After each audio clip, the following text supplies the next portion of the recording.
But it would be better if it is within a framework. Yeah. Because it can be done today and the following time it is not there.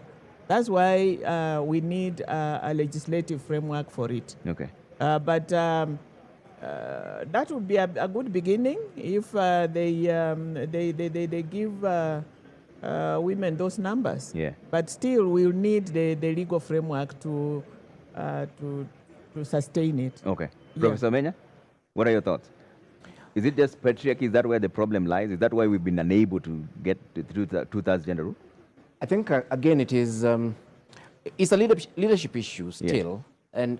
And I agree 100% with Dr. Baraz on this one, that the leadership that we have been given, looking at this thing as tokenism. Yeah. I think it is quite possible to implement this within the existing frameworks we have if parties actually put mechanisms within the party themselves. I mean, one obvious example would be to use party lists. And within the party list, you ensure that, the different genders are represented accordingly, so that if a particular gender quota is down, then of course you go for the other gender. Yes, but of course we know that they are not interested in doing this. The day they would be, it would actually reflect, is very, very easy to do. We have very many competent Kenyan women. And let me say on air, without any fear of contradiction, that in the architecture department at the University of Nairobi, where I was, we are almost reaching gender parity. Yeah. 50-50 on the students. Mm-hmm. But it's because we believed there was nothing wrong with a Kenyan girl in terms of studying architecture, and we went out to schools and talked to them, and they came not on affirmative action. Yeah. They came on competence. We have enough competent Kenyan women. In fact, I think the problem is the other way around, that we have so many incompetent men occupying positions, and you can't figure out why. Yes, so I think it is political will. And on this one, I believe that, in fact, the political parties and government must be forced, using legal frameworks, to actually realize gender parity as was envisaged in the Constitution. Yeah, but Nerima, what are your thoughts on this? Because there's someone who complains and says that the critics say that even those same appointments that we're talking about tend to be very skewed, and it's more about a political reward for political loyalists rather than the people who are competent. There's a sense of that, but also this time it's a little bit different because party lists have been rejected. The parties had tried to put in individuals as favors, people who had stood for elective seats and lost them in the primaries, for instance. And, IBC was very, very clear in ORPP. And so when they submitted them, they were rejected, and they've been given a timeline within a week, which is ending this week, to submit a new list. So we have seen the challenges in the space, and the right institutions are working toward fixing those challenges. But I also feel that the public doesn't quite understand the role of women representatives. Nerima, I have to interrupt you one more time because we're crossing over to the balloting session now. This is an important session. Let's see what's going on there with Nimrod Tabu and was taking us through that. Hi, Basi. Naam, asante sana Trevor. Bila shaka kama tulivyofanya katika awamu ya kwanza, Mheshimiwa Rigathi Gachagua yuko hapa, Mheshimiwa Bi Martha Karua vile vile, wote wamefika hapa, ugombea mwenza kutoka Kenya Kwanza na vile vile Azimio. Tutafanya kama tulivyofanya desturi ya kwanza, nitawaruhusu mmoja achukue kijikaratasi na mwingine. Asante sana. Halafu tuwaonyeshe watazamaji, yule atakayekuwa wa kwanza basi atakuwa ni wa kwanza kuingia katika jukwaa na kuweza kujitambulisha na kupata fursa ya kujibu swali la kwanza. Asanteni sana na natakia kila laheri katika mdahalo wa leo. Asante mtazamaji, na kurudisha kwake Trevor. Thank you so much. Point, because the balloting then means whoever picked the first number is the one who will make first opening remarks and will be the first to make closing remarks as well. So that will be Honorable Rigathi Gachagua of the Kenya Kwanza team who will make the first opening remarks and also the closing remarks. Yes, Nerima, we're coming to you before we cross over to the debate, which is about to begin in the next 3 minutes. Yes, I think that one way to debunk a lot of these positions is understanding the roles of them. And for women representative, I feel a lot of people complain about that position because they don't necessarily understand the role of women representative. Because a lot of people come to me and say, how much does she get? What does she even do there? Is it even necessary? I wish we would ask the same questions about our members of parliament across the board. and ask them evenly so that we have the right people representing us and understanding how important it is to have people who qualify to represent us. Yeah, but as a young person, Nerima, what inspires the youth to vote? Because there are those who claim now, just like Justina just said, that it's the people who are electing their own leaders. What inspires them to vote? They have to be able to recognize an individual who identifies with them and their issues. I see a lot of youth who follow people that they feel are speaking sense to them. All right, I have to take a quick break now. When we come back, it's time for debate number 2 between Honorable Rigathi Gachagua and Honorable Martha Karua. That will be moderated by Sophia Wanuna and James Smart. Stay with Deputy Presidential Debates.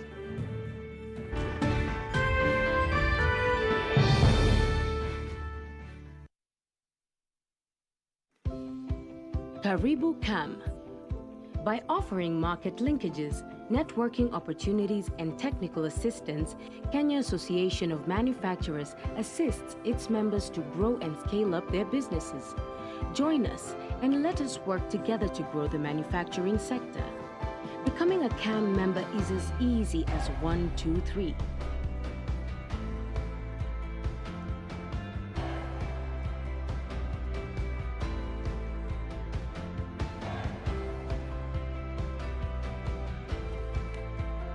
Kenya Association of Manufacturers, driving global competitiveness. When we hate, demonize, and divide,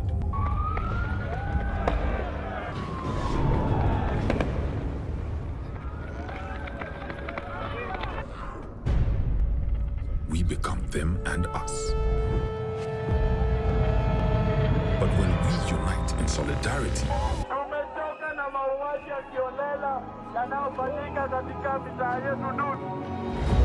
compassion and respect, our actions become more powerful.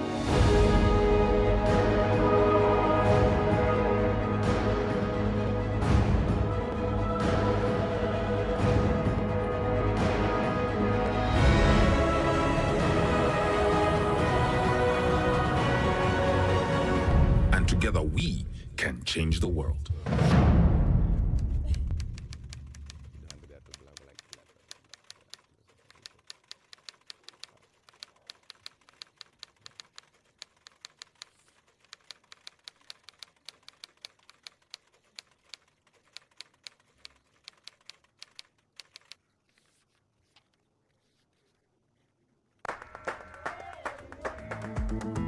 I think the most important quality of a leader is wisdom, so that the decisions that are being made now, he knows how, it's like a chess player who sees 10 moves ahead. Unajua wakati ambapo mlipa ushuru analipa ushuru wake, anataka aone angalau kazi ya pesa yake ambayo anailipia. Hii pesa tunaamini kwa zinaishia kwa mifuko za watu binafsi. I think it's important that wealth is declared frequently, and if people have found ways to accumulate wealth very quickly, absolutely good for them, as long as, of course, that is done honestly and ethically. We need leaders who are well educated to understand the challenges that we face in the modern world. Kwa mfano, mtu mwenye amesomea ukandarasi wa barabara, mkiwa na kiongozi ambaye amesomea hiyo taaluma, una uhakika kwamba barabara za eneo lako zitakuwa zina usimamizi mzuri.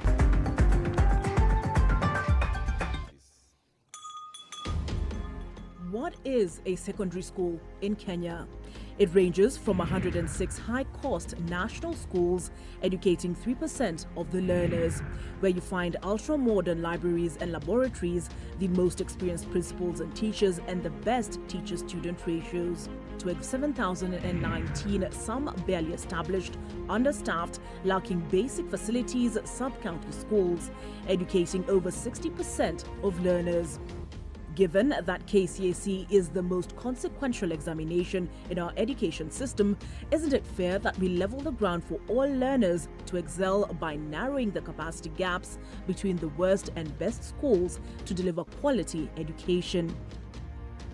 Usawa Agenda calls for a sub-county schools upgrading program and a change from the capitation model to enable small schools to grow.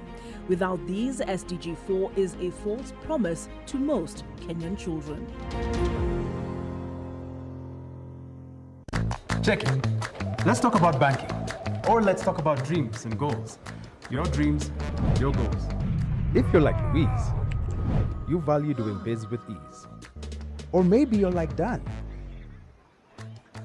a family man with a plan. At Diamond Trust Bank, it starts with one dream, one goal, one deposit, and one transaction. Pamoja, let's make it happen. So don't just bank with us, bank on us. Enroll at Catholic University of Eastern Africa for courses in nursing, law, business, economics, computer science, education, community health and development, actuarial science, international relations, counseling psychology, regional integration, and theology. September intake ongoing at Langata and Eldoret campuses. Email admissions@quer.edu or visit quer.edu. Quer for innovative, marketable graduates.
Good evening and welcome to the Pope Paul VI Learning Resource Center at the Catholic University of Eastern Africa. My name is James Smart of NTV. And I am Sophia Wanuna of KTN News. Welcome to the second and last of two debates between the running mates of the four presidential candidates cleared to run for president in the forthcoming election. This is the fourth of 6 national televised debates organized through a joint media presidential debates initiative, bringing together literally the entire Kenyan media fraternity. The candidates participating in the debate have agreed to the rules and guidelines requiring them to conduct themselves with utmost decorum, address each other with respect, and extend honor to viewers watching this debate live across all Kenya's broadcast media platforms. Indeed, and the candidates in the debate have also agreed to adhere to the allocated time. Each candidate has 2 minutes to make an opening statement, 2 minutes to answer a question, and 60 seconds for a rebuttal. The topics have carefully been selected after a thorough assessment of the state of our nation and the sentiments of the regular Kenyan voters in various parts of this country. In line with the debate rules and the best practices, the questions we shall ask have not been shared with any of the campaign teams. Neither were they discussed or formulated in conjunction with anyone. The questions are entirely our own. And an invited audience here, seated in the auditorium, has also agreed to the debate rules. They have been fully briefed that cheers, jeers, or any other form of noise is not permitted during the debate. We have to make the exception now as we request the audience to help us warmly welcome Honorable Martha Karua and Honorable Rigathi Gachagua to the stage.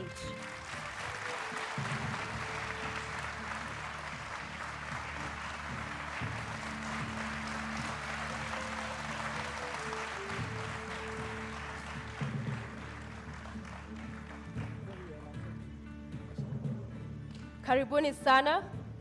Honorable Rigathi Gachagua occupying podium 1 in order of that balloting exercise we just witnessed a few moments ago.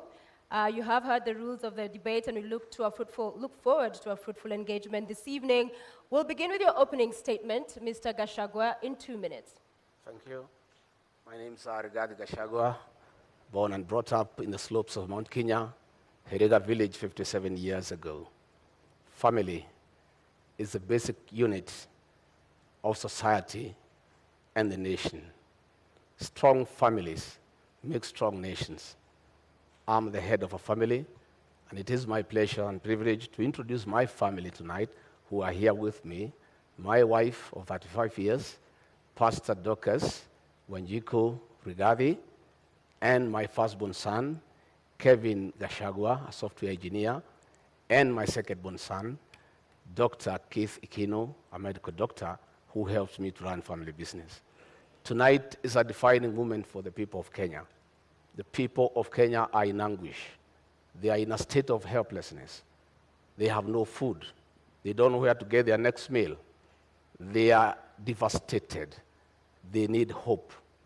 Tonight, I'll present the Kenya Kwanza plan on how we intend to turn around the economy of this country, put people where they belong, restore their dignity, put money in their pocket, and allow them to enjoy their dignity.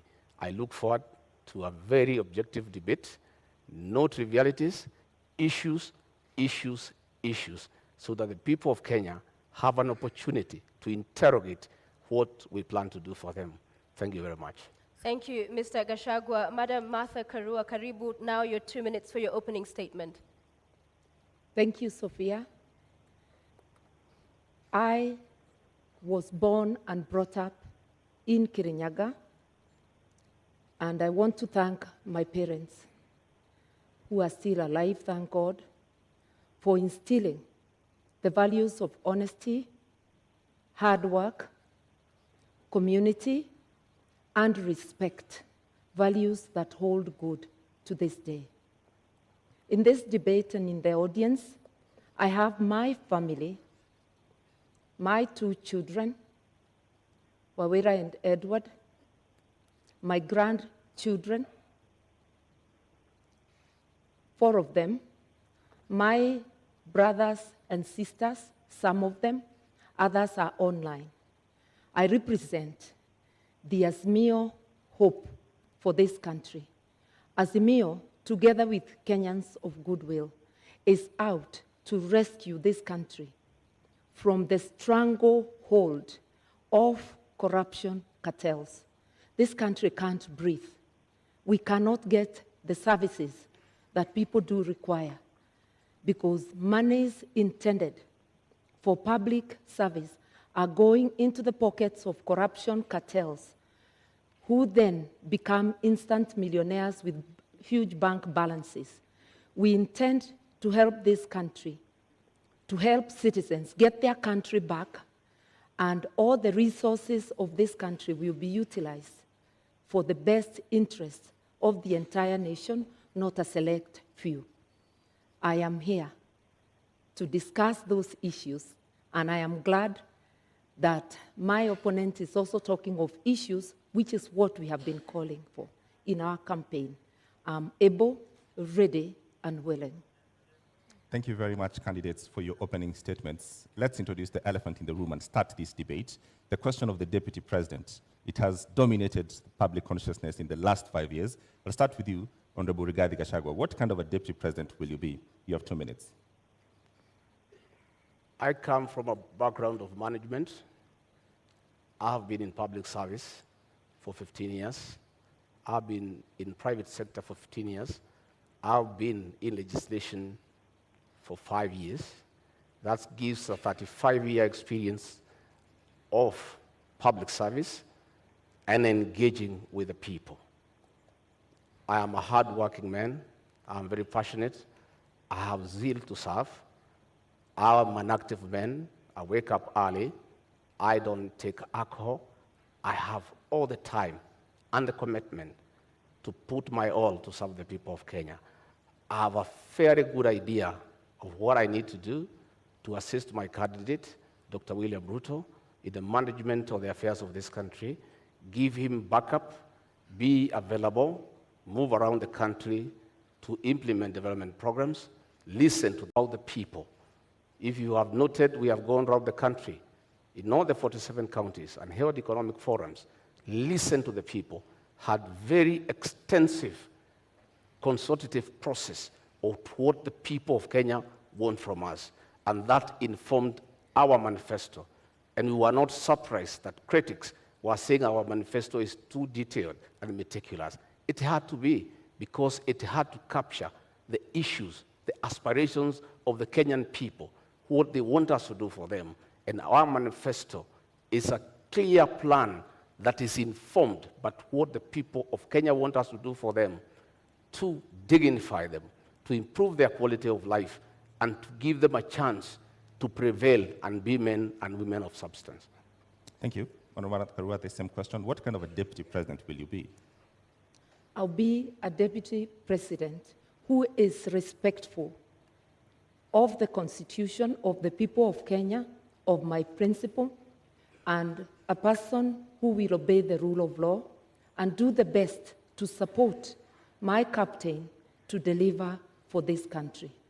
The oath of office dictates that the interests of the public are paramount in everything a government does. I will help my captain to stick to the rule of law, to ensure that what is in the Constitution is fulfilled.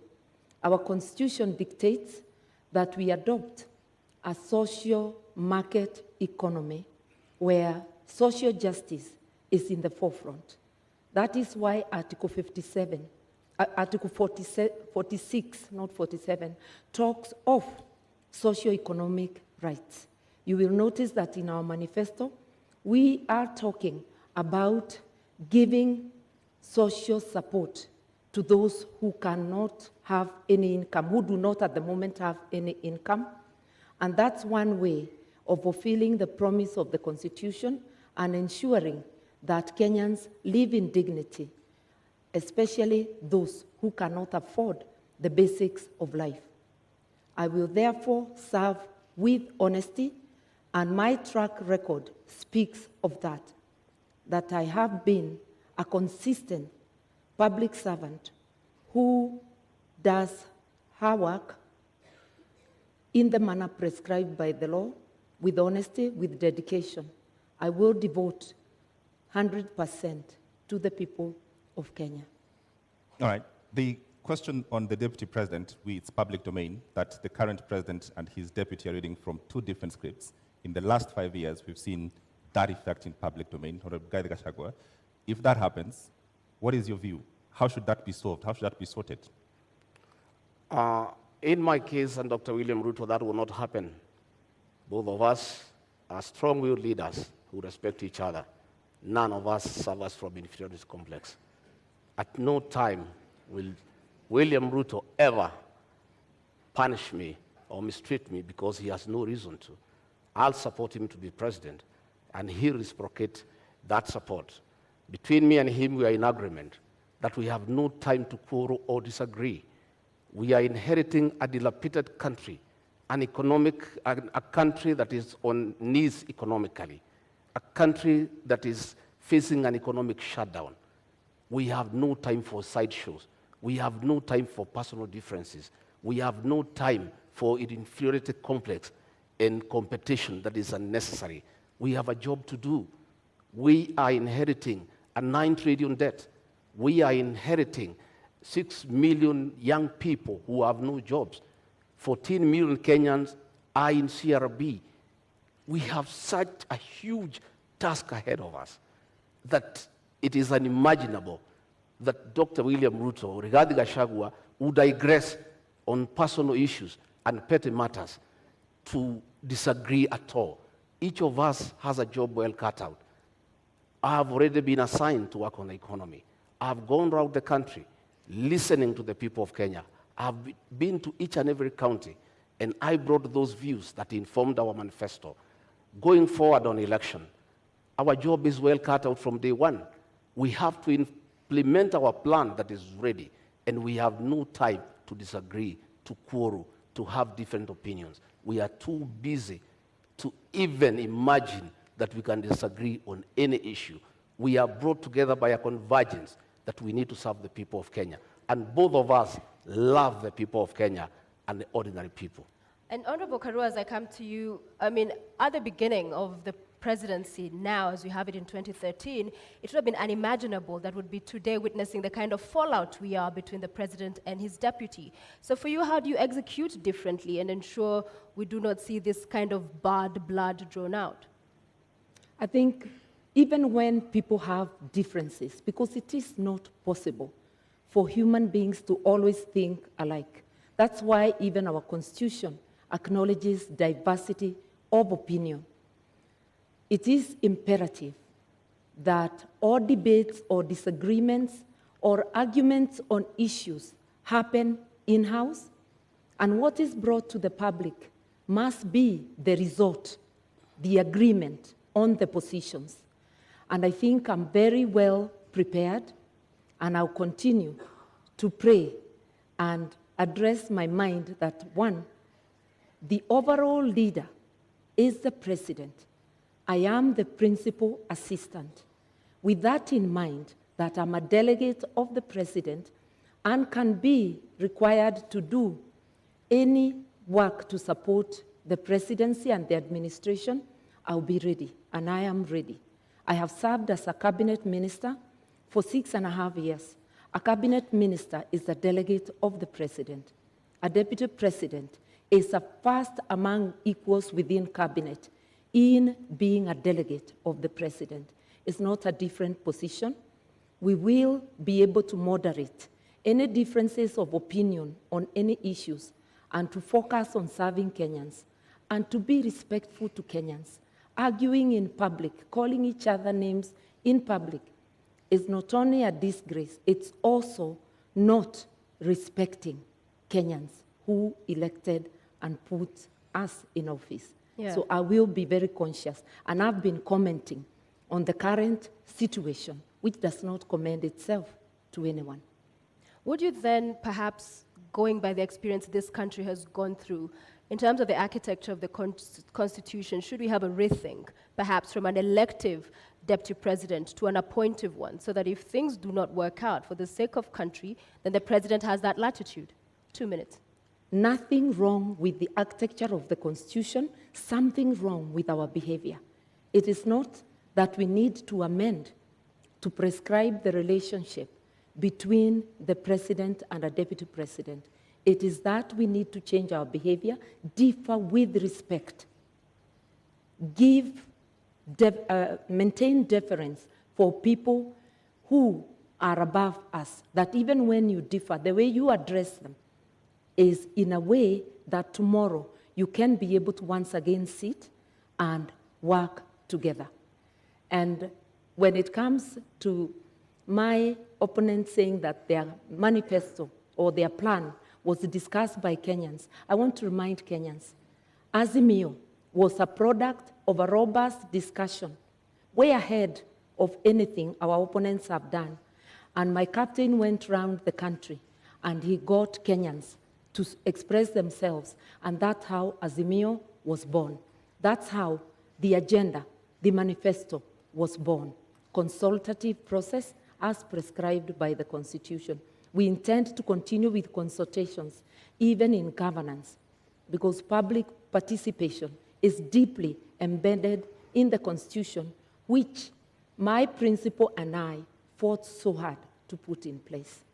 All right, Honorable Rigathi, same question. Supposing this were to happen, we've seen before, and it's been part of our history, people call themselves brothers and friends, and then they have a fallout. Supposing this were to happen, would you think it would be possible and great for us to have the deputy president be an appointive position so that the president has the leeway, essentially, to fire you? That is a hypothesis. I like to look at life from a positive perspective. I always look at a glass as half full, not half empty. I have no doubt in my mind that we are a formidable pair. We are a pair that has been brought together by a common convergence to serve the people of Kenya, to spearhead, chaperone, and implement the third liberation, that is the economic liberation for the people of Kenya. And what has brought us together is so important that no sideshows can come in between. The focus that is before us, the need to restore the dignity of the Kenyan people, is such an important aspect of our lives, of our leadership, that it is incomprehensible that we could think of having sideshows and things that are necessary. And by the way, the situation between President Uhuru Kenyatta and William Ruto has not been brought because of ideological differences. It has been brought because of inferiority complex. Right. People must allow strong leaders to prevail. And you shouldn't have a problem when your deputy is strong and sharp and focused. You should just be able to accommodate him and use that as a strength to serve the people of Kenya.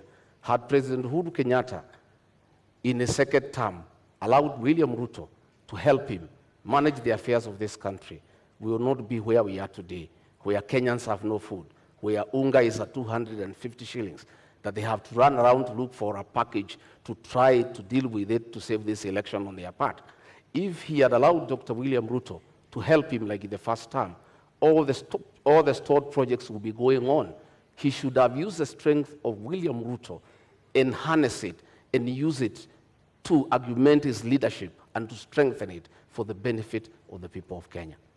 However, Honorable Rigathi, just quickly to follow up on that, we have seen Martha Karua in 2009, it was, resign after they disagreed with the president as a minister. You saw the former deputy governor Nairobi, when they could not work with the governor, again, resign. So isn't it on principle that those who push for, if it doesn't work out? I don't think it is honorable to be a quitter. I think you must fight from within and pursue what you intended to do. When the Nairobi deputy governor quit, he left a vacuum in Nairobi, and that allowed President Uhuru Kenyatta to bring the military into the city. You know, because if he was there, the mess in Nairobi will not be. You cannot be a quitter. You must fight on. My sister, Mother Karua, quit President Mwai Kibaki's government when Kibaki needed him, when Kibaki was in trouble, when Raila Odinga was making life impossible for him. Mwai Kibaki needed Mother Karua. And at a time when Mother Karua needed to assist Mwai Kibaki, she quit. Mwai Kibaki is and has been the gentleman of Kenyan's politics, an amiable old man, a good man, a respectable man, a man who was listening to everybody. Any leader who could not work with Mwai Kibaki, I have serious doubt that leader can work with anybody else. Just a quick reminder to the audience. In the auditorium, we did agree to a set of rules. Silence, please. No laughing, cheering, jeering. Let's just follow the conversation to allow us to have civil engagement and for understanding and hearing every of the candidates as they articulate their thoughts. Thank you very much, Mother Karua. Response? For those who do not understand principle, they can never envisage resigning. But I do think it is dishonest to continue to take public salary, to take the privilege and all that goes with office when you know you can no longer deliver, either because of differences or because of other things. I respectively withdrew myself by resignation from Mwai Kibaki's government in a respectful manner, no name calling, such that we were able to continue when we meet to sit down and talk. I don't think the same can be said of Mr. Gashagua's principle. Entertaining disagreement outside government and publicly is disruptive. No wonder the government in which Mr. Gashagua's principle serves is unable to fight corruption because it's pulling in two different directions. That is why we have a paralysis today.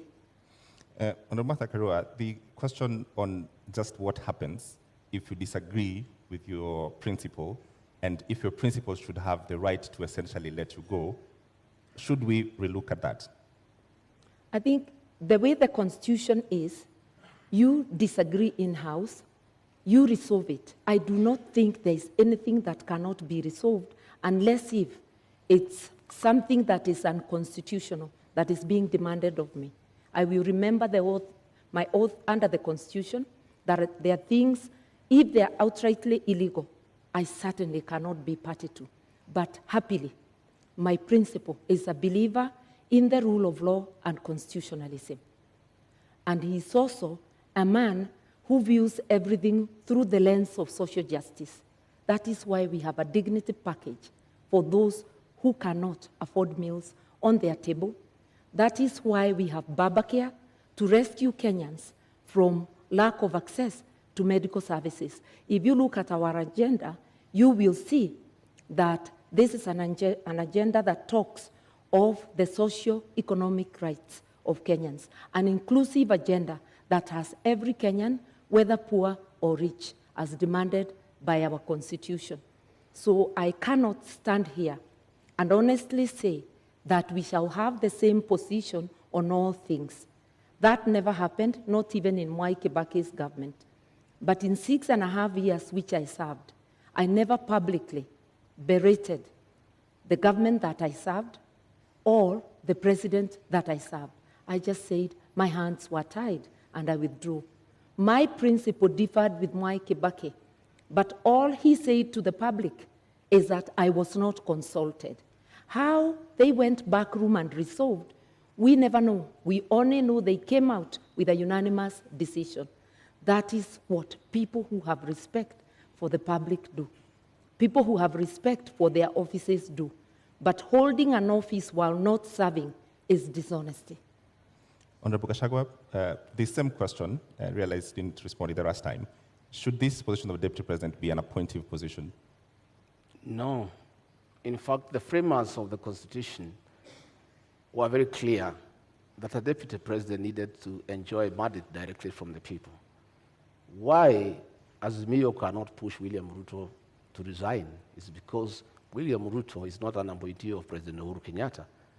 He is elected by the people of Kenya. If it was the previous constitution, William Ruto would have been sacked a long time ago and replaced with Gideon Moi. And that was the plan.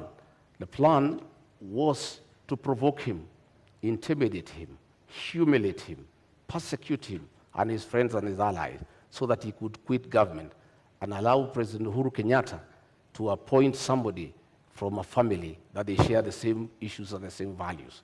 But because William Ruto was elected, he was able to hold on to his position. And he continued serving the people of Kenya when he was assigned duties by the president. The duty he has been allocated all the time without failure is to welcome the president and the Nyayo National Stadium. And he has done it in style because that is the duty he has been allocated. He has gone ahead to chair IBEC because that one the president cannot deny him. It is there in the PMF Act. There's nothing the president would have done. But the president chose not to allocate him duties. And the president has been crying that since he did not allocate him duties, his government has come to a halt. And nothing is going on. But he made a bed, he must lie on it. If you decide to chase your deputy away, a man who works hard, a man who knows what he's doing, and replace him with your friends, and then the country comes to a halt, you cannot go ahead crying that you have nobody to help. He made that decision for his own reason. He wanted to push Ruto out, but Dr. Ruto stayed on because he enjoys a mandate from the people of Kenya. All right, Honorable Gachagua, Honorable Karua, I want us to move to the next topic this evening, leadership and integrity, fitness to hold office. I will begin with you, Honorable Karua, and in 2013, when you vied for presidency, you said, I do not share any values with the Prime Minister, then Raila Odinga, nor do I share his politics. Both he and the late Kibaki have been unable to root out corruption within their ranks. What has changed now that you're deputizing him? Indeed, the coalition government was unable to root out corruption in the second half. And I said so publicly many times. Raila Odinga was a presidential candidate in 2013. I too was a presidential candidate. My statement that they were unable to fight corruption did not indicate they are the ones individually perpetuating corruption. It meant there was corruption in government which they failed to act on. I believe that a combined ticket of Raila Odinga Martha Karua will do the best to fight corruption. I resigned on principle because one of the things I felt let down on is the failure to tackle issues of graft.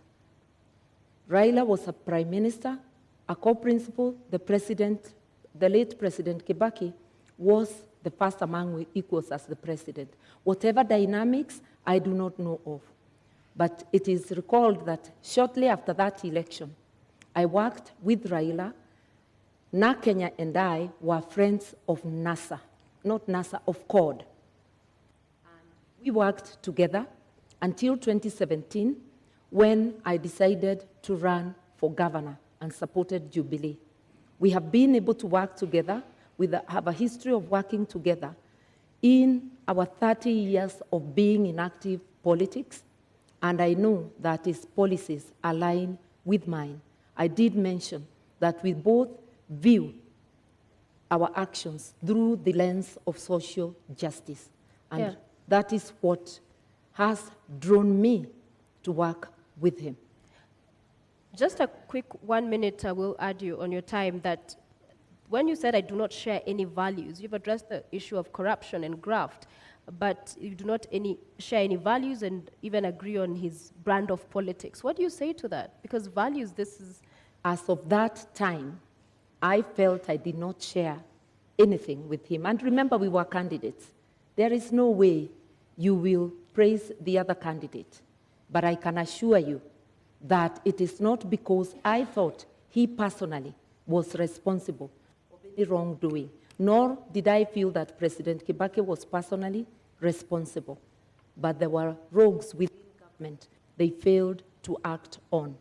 And I felt my hands were tied in the performance of my duties. And therefore, as I campaigned for myself, I actually was saying, look, you've been unable to fight corruption, just like the Jubilee administration under President Uhuru Kenyatta and Dr. William Ruto.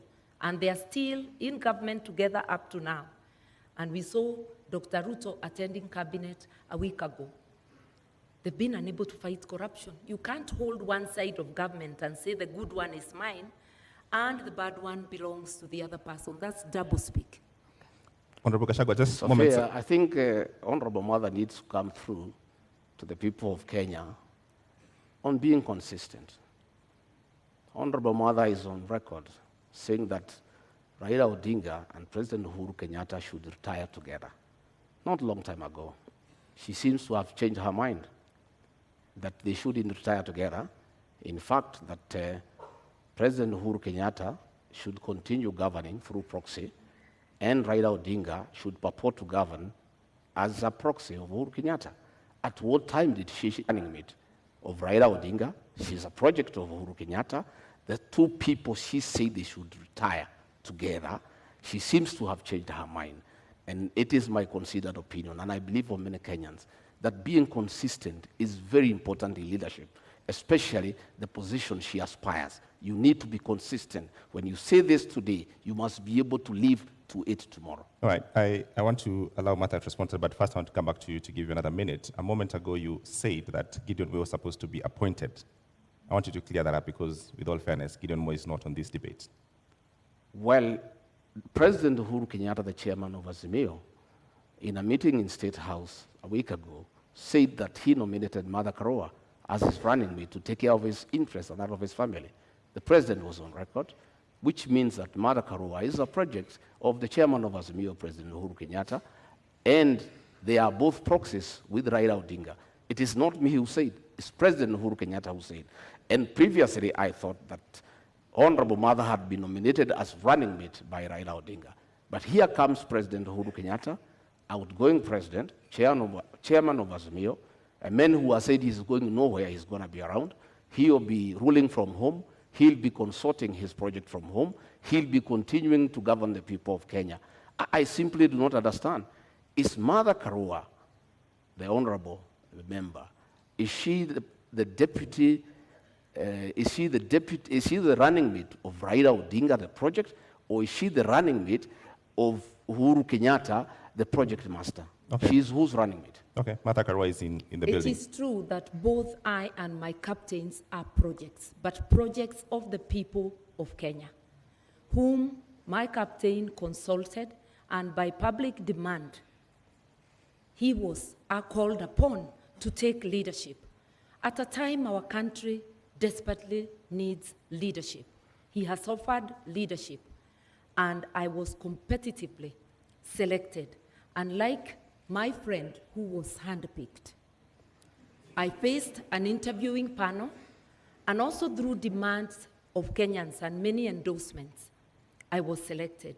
Kenyans know I'm competent, and I believe I'm competent for this job. I'm ready, able, and willing. I have consistently shown independence of mind, irrespective of whom I'm dealing with. I will handle this job independently and with commitment to Kenyans. And I know my principal also, who has been a teacher of politics to Mr. Gashagua's principal. All right, Martha Karua, just a direct question to respond to Honorable Gachagua. What is the role of President Uhuru Kenyatta in Azimio? The role of President Kenyatta, he is the chairman of the council, but my captain is the chairman, overall chairman of Azimio. Jubilee is just one out of the 26 political parties. I sit in the council as well, and President Kenyatta does not make decisions alone. Will he have a role? Will he have a role after he finishes his term? Sorry? Will President Kenyatta have a role after he finishes his term? His party will have a role. And if he continues to be, if he doesn't give his position in the council to any other member of his party, it would be a peripheral role as a member of the party. The incoming administration will be a Raila Odinga Azimio presidency. Just like the current Jubilee government, although Uhuru was a deputy president in the government of Mwai Kibaki, it was not a continuation of the Mwai Kibaki administration. It was an Uhuru Jubilee administration. Anybody who understands government would know that. Honorable Gachagua, you have a minute to respond. The truth of the matter is that the role of President Uhuru Kenyatta in Azimio is to craft his own succession, to continue governing Kenya through proxy, through Raila Odinga and Martha Karua. President Uhuru Kenyatta has already started assigning roles to Honorable Martha Karua, which means he is a leader, and in the unfortunate and unlikely event that they are elected to office, President Uhuru Kenyatta will continue governing this country outside his constitutional mandate, because there is a two-term limit that the president should retire. But the president does not intend to retire. You saw how angry he was, saying that people are asking him to go home and asking where he's going. It looks like he doesn't remember that when he sought to be president for 10 years, he knew what 10 years is all about. He cannot complain that people are asking him to go. Nobody is asking him to go. It's the Constitution.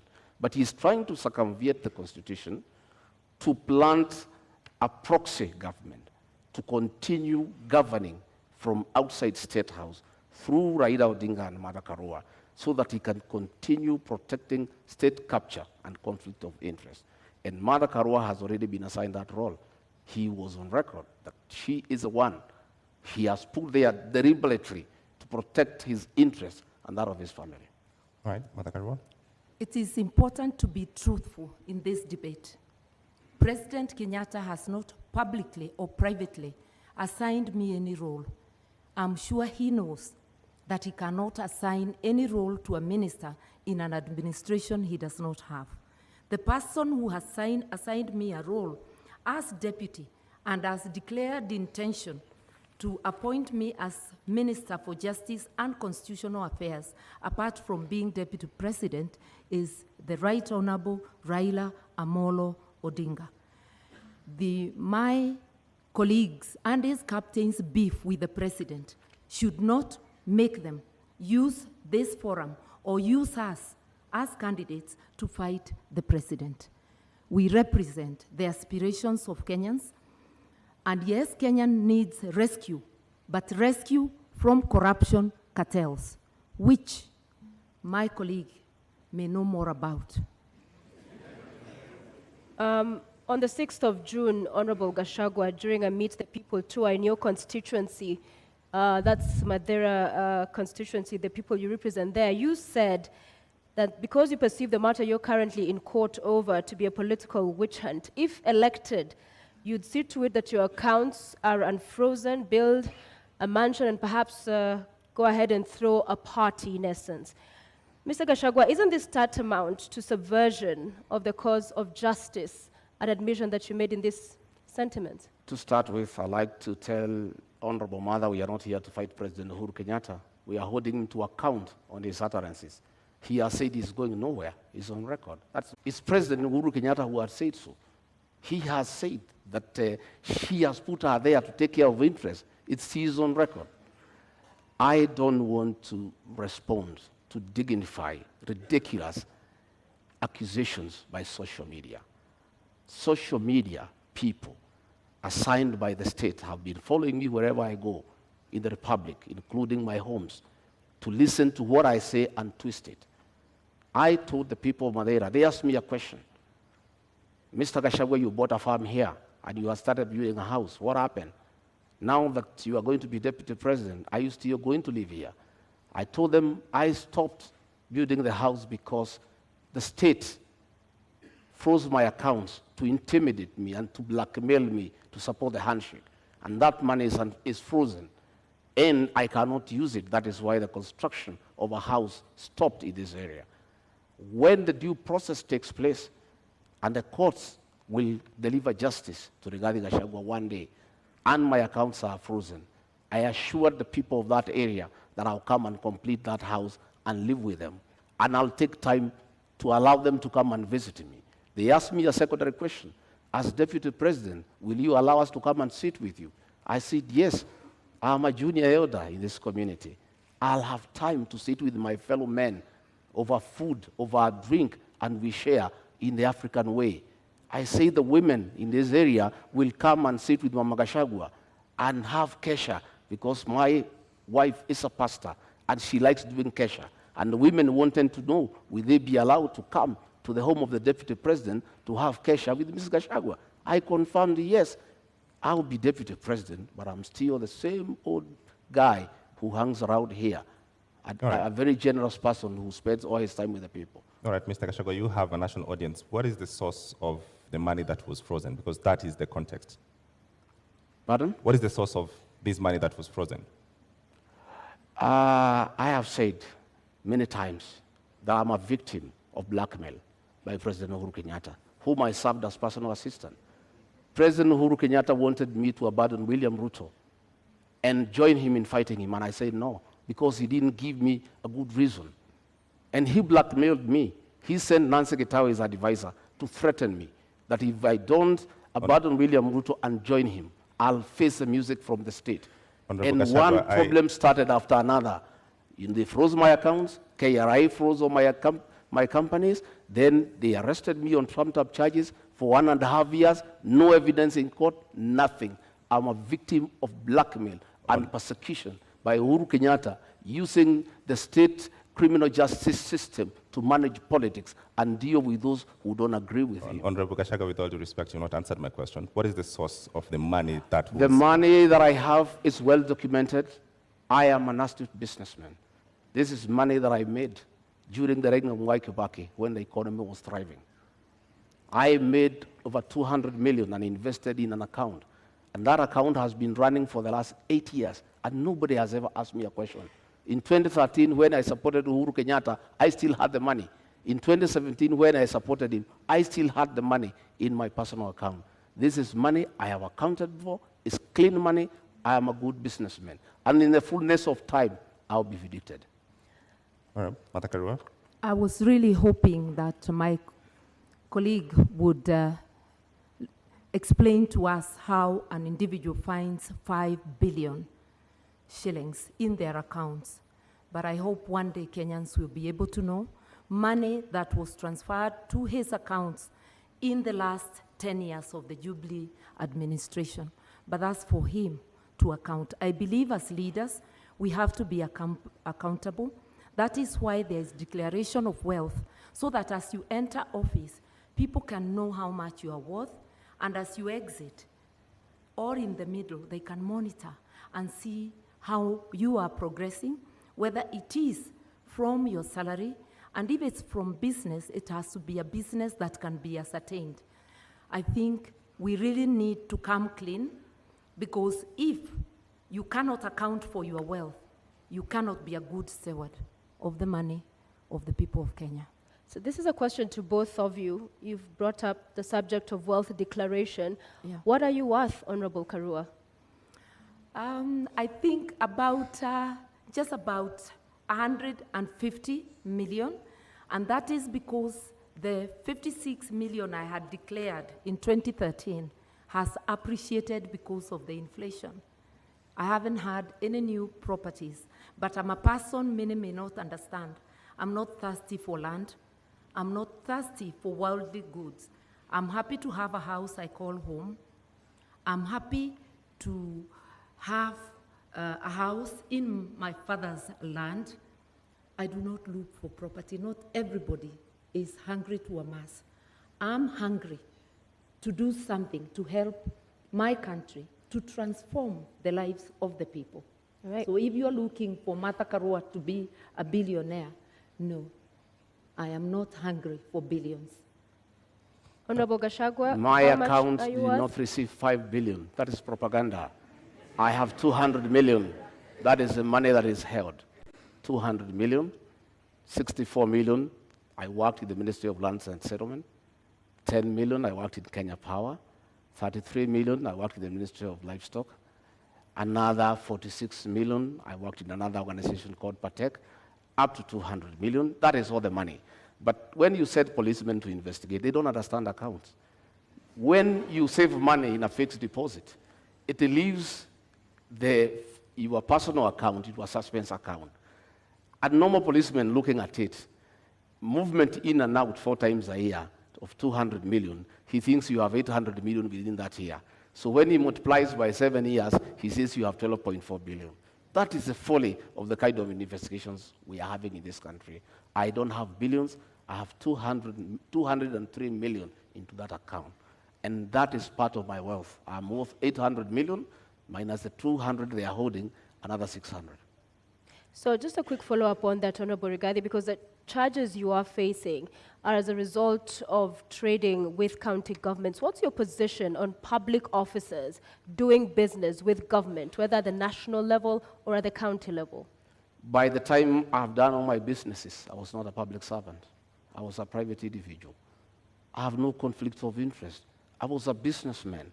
I applied for tenders and competed, open tenders and won, and did construction business and did supplies, and nobody is complaining.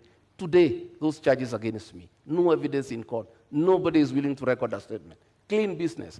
And I never traded with institutions because I was not part of any government. But this is when your business brother... I did in 2011. I did in 2012. You know? When they say that my brother was governor, my brother became governor in 2013.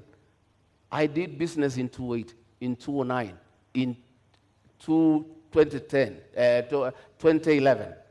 And that money is there, and it's all documented where it has come from. But nobody is bothered, because they just wanted to punish me. But they wanted to blackmail me into supporting the handshake. And I'm a man of principle, and Uhuru Kenyatta knows that. I respect my conscience. I will never be intimidated. And I can tell you, many governors today supporting Azimio is because they were blackmailed like me, and they gave in. Honorable Gachagua, just clarity. In 2009, 2010, there was no county governments. Which governments did you do? Sorry? There was no county governments in 2009. I'm saying I made money in 2010, in 2009. There was no county government. I didn't make money with the county government. I never did business with the county government. I said I worked with the Ministry of Lands. I worked with the Ministry of Livestock Development. So you cannot say that there was conflict in Nyeri, because I did this business long before county governments came into place. But Honorable Gachagua, the matter in court is about doing business with county governments. I'm saying the matter in court is a matter that is on fabricated charges. And that matter will be coming in the fullness of time. What I'm talking about is the money that is held and where it came from. As to the allegations as the matter before court, there is nothing. It's absolute lies. There is nothing. And in the fullness of time, and that is why, even after sending 200 policemen to arrest me in Nyeri and drag me naked in front of my wife, in front of my workers, drive me to Nairobi, lock me for 4 days, 1.5 years later, not a shred of evidence, nothing. That is why the case has not taken off. They have slated it for September later this year, but still nothing has been presented to us. Our lawyers have been asking, give us evidence against Rigathi Gachagua. It's not forthcoming. It does not exist. It's a fabrication. It's blackmail. It was a way of trying to force me to abandon William Ruto. Okay. But I was not intimidated. I remain on board. Okay, Honorable Karua, you have 2 minutes. An Azimio government will have a policy position that graft cases and all serious crime should be investigated and prosecuted within a given time, within 6 months to be specific, so that people like my colleague here, Mr. Gachagua, anybody charged with crime against the people, within 6 months, we ought to know whether they are guilty or not, so that people don't seek public office when having baggage of cases. And if I may remind Mr. Gachagua, the cases, because I've been following the newspaper reports, relate to Kwale County, Bungoma County, and Nyeri County. And the period when the offenses are said to have been committed is between 2013 and 2020. So it is important, even from a personal position, that a person gets cleared and that you do not instruct advocates to delay the cases, because what we are having in our courts is really a circus, where one is charged, you are holding public office, you continue holding public office, elections come, and now we have seen new language in the courts that to allow them to campaign, the case is further delayed. Kenyans need to know, and even the person accused needs to know, so that they do not give excuses. We have repeatedly said with my captain that whether it's my daughter, my blood relative, or a member of the opposing camp, the law must apply equally to all. And everybody must have a swift chance to clear their name in court or for the court to declare them guilty. We are here to help. On allegations. A British newspaper accused her of receiving a bribe from BET, but I cannot come here and accuse her that she's corrupt because of that allegation. Because an allegation is an allegation. The people of Kirinyaga have been complaining that she used her office as justice minister to take land in South Gariama and give it to her relatives. But that is just an allegation. The issue here, Sophia, we would like the issue here, Sophia, is that we need to allow. Would like to remind the members of our audience to please do not cheer or jeer and allow our candidates to present their issues. Please go ahead. The issue here is that we need to allow independent institutions to fight corruption. President Uhuru Kenyatta has cried inability to fight corruption because he was lenient. He was lenient because the people involved in mega corruption are close to him, both in family and friends. That is why he was lenient.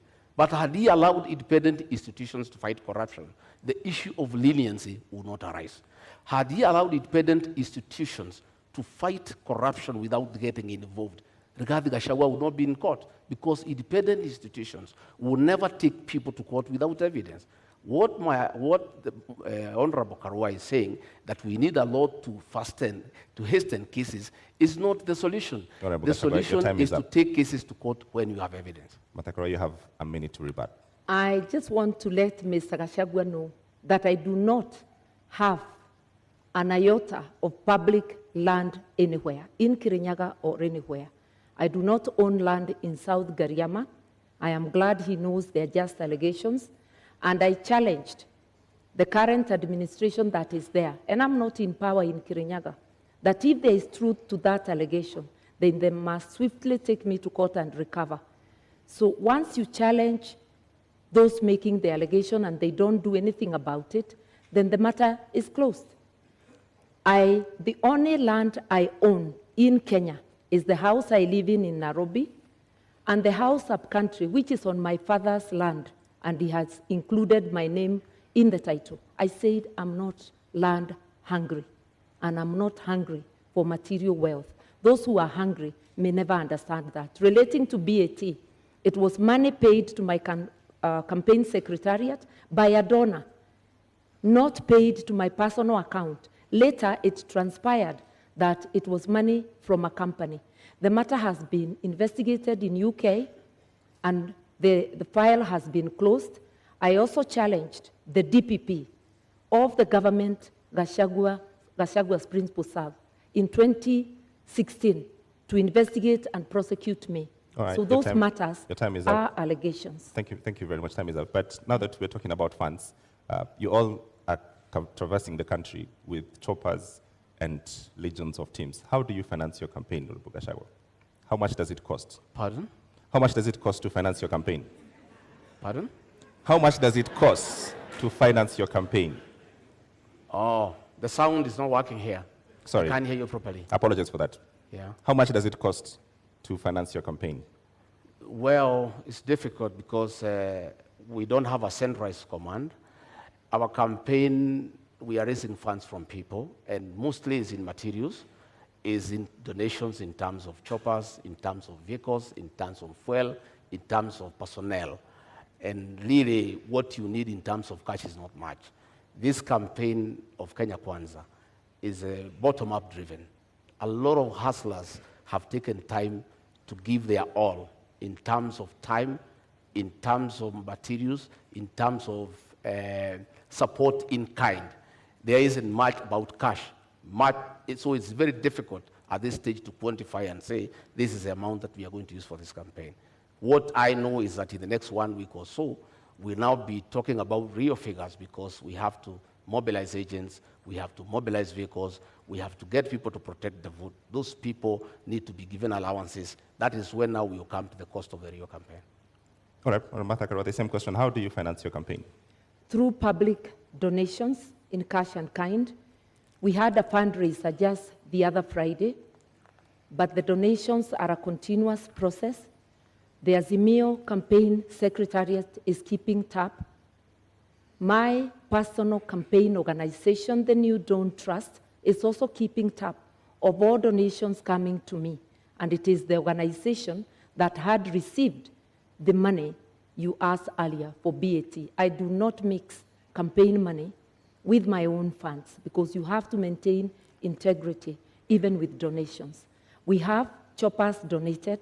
There is a chopper I personally use, which is a donation from a kind corporate friend.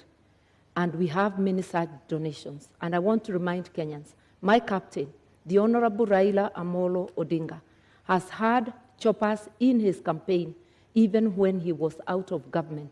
Like the 2007, I think they flashed more choppers than the PNU side I was in that could have.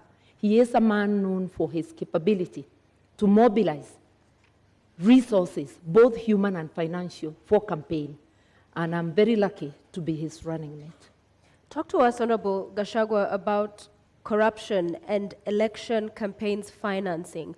A lot of opaqueness there, clearly, even from this engagement, and laws around politicians being accountable and there being an eye inside what's going on have not seen day of light. So what are your thoughts? Is there any nexus there?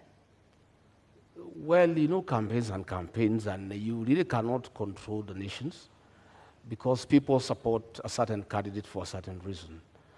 And it behoves upon the candidate to receive donations that are well-meaning and donations that are not tied to your win and what you need to do for people after. And that is the basis of our campaign. I personally have many friends who are supporting me. They have not demanded anything for me in return when we form government. They think we have got a good plan. They think that we need to be given an opportunity to run this country and turn it around. They think that the real thing is the economy. They think that they need to help us to move around the country. And they are well-meaning. I wouldn't say the same of my colleague here, because their campaign is being run with the public resources. You are aware that the PS Interior has been meeting chiefs and assistant chiefs who are public servants and give them instructions to work for Azimio. You have seen their meetings being attended by chiefs in uniform. That is misuse of public resources. We have seen funds from Harambee House, from the confidential expenditure, being put into this campaign. Many of the town hall meetings they are holding in the Mount Kenya region, all the delegates are given 1,000 shillings to go home, and that is money from public coffers. Do you have evidence of this? Oh yes, we have photographs, we have recordings, we have audios, they are there. We are always well appraised because many of those people who go to receive that money are actually our supporters. And they say they don't want to allow the elephant to die with the tusks. They need to remove the tusks before it is dead. That is what is happening. And public servants, the Cabinet Secretary for Interior, is on record campaigning for Azimio. The Cabinet Secretary for ICT is on record campaigning for Azimio. These are public officials. They are paid with public money, but they are campaigning. That is misuse of public resources. And my colleague here, who says he's a stickler of the rule of law, has not condemned that, because I would want her to condemn that, because she says she's a stickler of the rule of law. And if she finds public resources are being used to propel her to office, she should be bold enough to say that is wrong. She should speak out against the misuse of chiefs and assistant chiefs by the PS Interior to campaign for her and her boss. Okay, Honorable Karua, just to build on that, all corruption scandals, Eurobond, Kimarer, Afia House, Kemsa, do find a dotted line into politics. As you respond to this question, how does Azimio and yourself going to deal with these questions that we have to deal with now? May I begin there by saying that Azimio government is very clear on what it will do. Both my captain and I have repeatedly said there will be no sacred cows. Anybody involved in corruption will face the law, irrespective of who they are. As for campaigning with public resources, that's a publication. What I know is that every presidential candidate is entitled to security. So there will be security apparatus, whether it is the Deputy President's campaign or the Right Honorable Raila Amolo Odinga. We mobilize our own meetings, using our candidates, using everybody. Anybody who attends, they attend on their own volition. Yes, there are some cabinet secretaries who have attended our meetings, but they have sometimes attended as a by the way. When they attend deliberately, it's of their own volition, and it's not because we need them to mobilize. Let nobody forget that there is no political operator who can mobilize more than the Right Honorable Raila Amolo Odinga. I also personally do not need help to mobilize. I've been in this game for 30 years. When Mr. Gachagua was still a DO, I was in politics. All right. You have a response to that? 1 minute rebuttal. Well, I have no rejoinder for that. My request is that it's about time we move to the real issues that the people of this country need to know. What is our plan? We have talked many issues, and that is a good thing.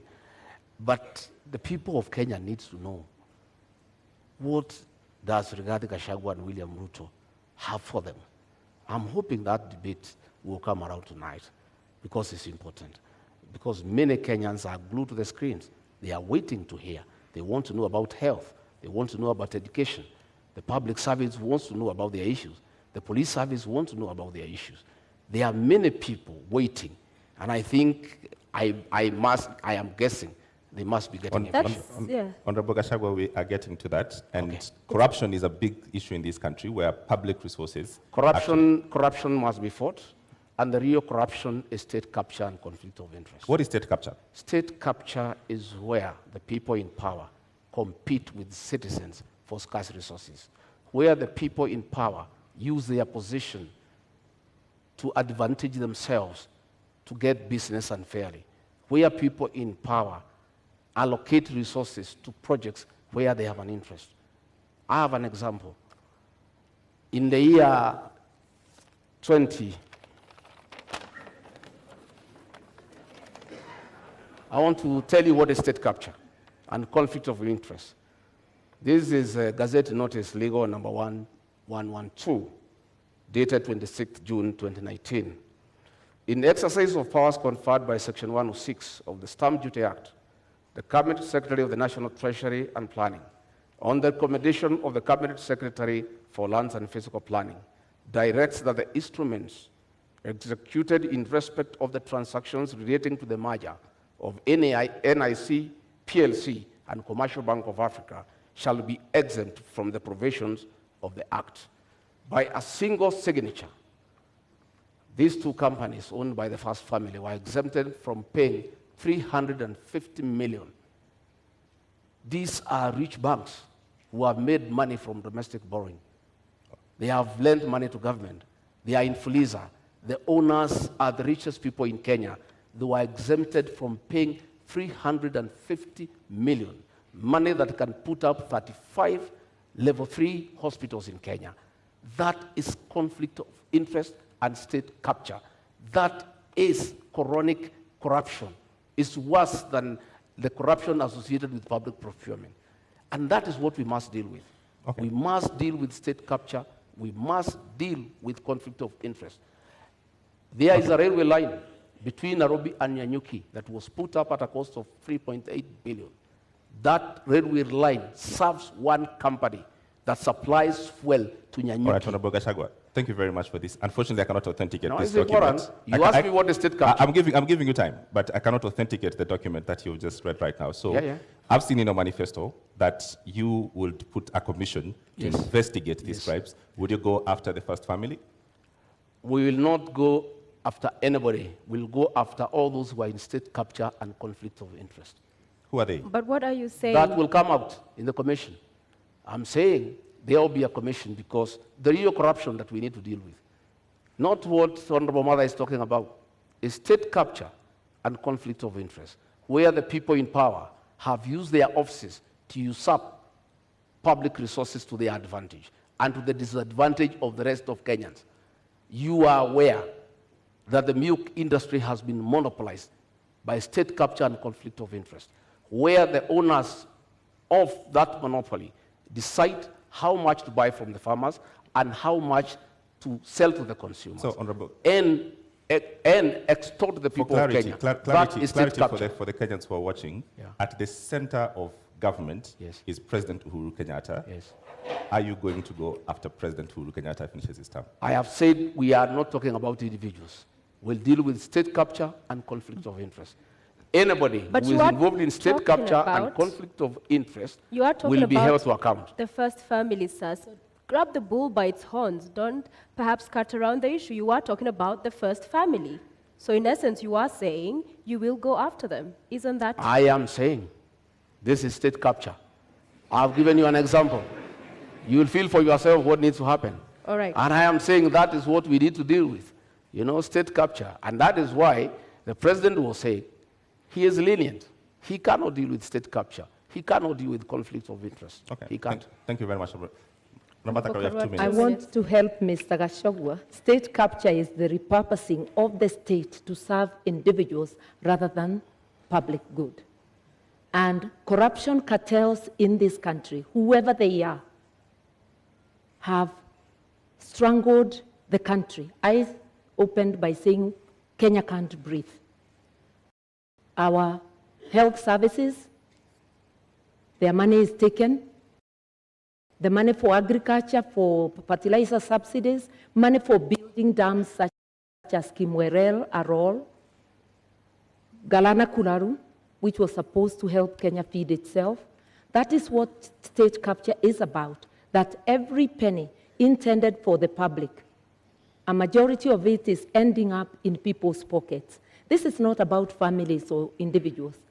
It's cartels, and cartels are organized people, gangs of criminals, because what they are doing is committing crime. And you don't need a commission to punish crime. You just need serious law enforcement. And if you find roadblocks, that cases are taking too long, then Parliament can be used to do its work, to consider proposals from the government, to pass laws that fast-track such cases. We all know that election petition cases take 6 months. Why can't corruption cases similarly take such a period? That is the debate that must go to the National Assembly. Mr. Gachagua serves in the National Assembly. I have not heard him talk about corruption except when defending his own position in the case he's involved in. In contrast, I'm out of Parliament. I've been vocal, whether it's KEMSA, whether it's any other corruption. And I've also been vocal in upholding the rule of law and reminded my brother, President Kenyatta, that he cannot serve beyond his term, a position he holds at this moment, that he is going home. So, Honorable Karua, do you agree then that there's state capture in Kenya? And secondly, what do you make of their proposal to form a commission of inquiry into the same in Kenya if elected? That just expresses their reluctance to fight corruption. In fact, Mr. Gashagua's principle is captured on tape in an interview in this country, saying that corruption, he doesn't think corruption can stop a nation from developing. With what money will a nation develop, invest, or even provide services if the corruption cartels are taking 2 big household of 6 people? That's 200.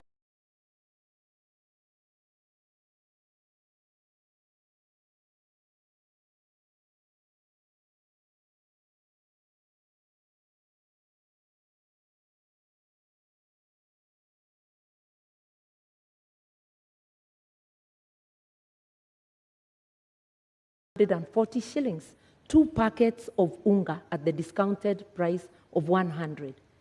Kenyans need to understand. They're hungry, they're without medical service, without fees for their children, and without free education, because corruption cartels are strangling the nation. That's why we can't breathe. Once we understand that, then we will vote for people with a track record, like Azimio, people with the will to fight corruption, people who are prepared to confront the monster and to apply the law evenly, irrespective of who is mentioned. So do you believe we have state capture in Kenya? There is state capture, yes, by corruption cartels, organized criminal gangs who plunder our resources daily. 2 billion shillings a day, which is authenticated by the Auditor General, translates to 765 billion shillings. The amount of money we need for the social support is just 144 billion. The rest can be used to pay debt, to do other things. We intend to seal all those loopholes so that Kenyans can have advantage of their resources. Honorable Karua, the names of every corruption scandal, Kimwarer, Kamsa, Eurobond, they're all government officials. Yes. How do you deal with that? That is where the state capture is coming. If you look at them, it's not about families, it's about individuals who choose. Because I keep saying, no mother has baptized their children the name corruption. It's a behavior an individual deliberately chooses. And state capture can even become a tool during elections, where empty promises are given to entice Kenyans to further surrender their sovereignty to corruption cartels. I'm urging Kenyans to look at the track record of each of the formations that are seeking the presidency of this country. I am confident that a reasonable look at the candidates present, as Kenyans will commend themselves to vote for Azimio. And Azimio will do the jobs, not because we are perfect, but because we have the best track record, and we do try and have tried before and done good work for Kenyans. All right, you have 2 minutes. I don't know.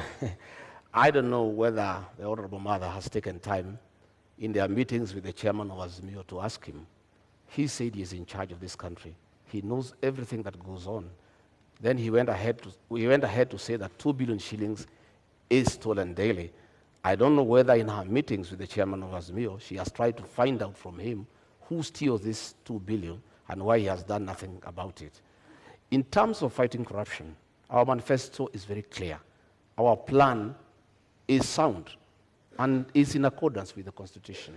Our plan is to allow independent institutions that fight corruption to be really and truly independent. by giving them that freedom and giving them resources and financial autonomy so that they receive instructions from nobody. On assuming government, we shall appoint the Inspector General of Police as the accounting officer of the National Police Service so that himself and the DCI have independence to do what they need to do on fighting crime and corruption without having to take instructions from anybody. Because you know, this, it is said, he who pays a piper calls the tune. Why the Inspector General of Police and the DCI cannot fight corruption and crime, why they cannot operate the way the Constitution spells out is because they are controlled from Harambee House, because that is where their money is. We shall give them financial autonomy. We shall operationalize the judiciary fund to allow our judges and magistrates to operate with financial autonomy so that they are free to do what they want to do, so that they can fast-track cases without having to look back. And of course, you know, President William Ruto, the new president of Kenya, God willing, we appoint the judges that were nominated by the Judicial Service Commission so that they can serve the people of Kenya. All right, Honorable Karua, do you agree that lack of independence in these institutions is the problem Kenyans are facing in the criminal justice system? The Constitution gives all these institutions independence. And independence and autonomy should not be confused with accountability. Parliament, which is independent, has to be accountable to the people of Kenya. The executive has to be accountable to the people of Kenya. The judiciary has to be accountable to the people of Kenya. Institutions have decisional independence, that a judge will be independent in making that decision of guilty or not guilty, that the director of public prosecutions will be independent in deciding to charge, to prosecute or not to prosecute. It doesn't mean that they fail to account to the people of Kenya. And that is most of our leaders are failing to do, be accountable to the people of Kenya. You go to office to do your own business, where you will find that quite a number of people who are parliamentarians are trading with the counties, are trading with the government. So who is the watchdog of the people? The law forbids it. Conflict of interest. Going to get county work from a county government when you are a member of parliament. Who is going to be the watchdog? A quick follow-up on that. Yeah. Because the proposal on the table in Azimio is that if you are elected into office, then you'd also double up as Minister for Justice. Yeah. Wouldn't that go then to entrench that kind of feeling of interference from the executive? Because these are independent institutions, yes, but even if it's facilitating and good workflow, there's the NCAJ that handles all of the issues around that chain of criminal justice. So wouldn't that role, in essence, be seen as interference as well? Not at all. The Minister of Justice doesn't prosecute. This is a coordinating ministry, coordinating the entire justice sector. And we had such a program even during the Kibaki time known as Justice Law and Order Sector, to give policy direction. Then each institution goes and works on its own. It's not about how that institution will do its work. It's to understand together the difficulties, the roadblocks along the justice sector, so as to make proposals for legislation and for policy to Parliament. Remember that policy and legislation are passed by Parliament. Government institutions are independent, but they cannot act alone. There must be some synergy, and that synergy is in policy. Then they can have decisional independence. I've been a Minister of Justice before. I didn't investigate or prosecute. All right, I want to move to the next topic, and let's go to the cost of living. One of the charges against politicians in this country is that they're simply out of touch and you're unable to solve the problems that we face. I'll give you an opportunity tonight, Honorable Gachagua, to start to make your presentation on cost of living by first telling us what is the cost of milk today? The cost of milk, retail, the farmer sells at 42. At the supermarket, some places 120 per liter, others is 130, depending on where the supermarket is. Kerosene? I don't go to the supermarkets. Okay. What is your presentation tonight on dealing with the cost of living, knowing very well that... I want to say, I'm happy now we are where we need to be. Audience, please maintain silence. And for the record, issues with what we've been talking about throughout, these issues impact on how we fund the projects and all of these other subsidies we'll be talking about. So there's no non-issue tonight. What I'm saying is that I'm happy that we are discussing the high cost of living, the inability of Kenyans to buy food, because a mistake was made maliciously to deny farmers fertilizer subsidy, and as a result, there was low production, and because of the law of demand and supply, you cannot afford a packet of unga. A packet of unga is 250 shillings. Government is running around because of this election now, trying to subsidize for 4 weeks, just after the elections. But they are not telling the people of Kenya how they'll buy food after the elections. This is being done to entice them to vote for Azimio. If government had done the right thing and supplemented farmers with inputs and fertilizer, they would have increased their production. You know, we consume 46 million bags of maize, and we produce about 40 million every year. We normally have a deficit of about 6, which we import. But because of this decision, we are short of almost 15 million bags, and that is what has caused the current crisis. And we have a plan. On our first month in office, we intend to bring down the cost of fertilizer from 6,700 to 2,500. That is DAP. That is the main fertilizer for planting. Okay. And that will enhance our farmers to produce more so that we have food security, and probably we even have some surplus for export. Thank you. Honorable Martha, same question. What is the price of bread today, and what is Azimio's plan to reduce the cost of living? The price of bread, the bread I buy, is 80 shillings. But there are various types of loaves, so I will not pretend to know what each loaf is costing. But I know that the price of foodstuffs, of essential commodities, has gone up, and the fuel prices are generally the trigger that gets them high, coupled with corruption.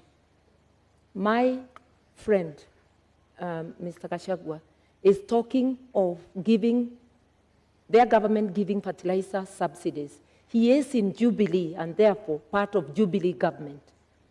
He is in parliament courtesy of Jubilee, but he doesn't know that currently the Jubilee government has a fertilizer subsidy, and a bag is retailing at 2,900. The only problem is with the distribution, because the cartels are making sure that they buy most of it. Only a paltry gets to the farmers. It's again sold at the higher price. For us, the first, second, and third agenda is to fight corruption. Governments have subsidies to cushion farmers and to cushion the people because of a series of things. We have war in Ukraine, which has seen foodstuffs rise for countries that are not self-sufficient and buy outside, Kenya being one of them, fertilizer and other things. But the money for subsidy, for helping our people with the cost of living, majority of it is going to the cartels. That is where the problem is. The money meant for Galana Kulalu irrigation scheme, which could have helped with our food reserves, was stolen. Kenyans know, even the fertilizer, there was a scandal. Maize, there was a scandal. Kenyans know who are responsible for those scandals.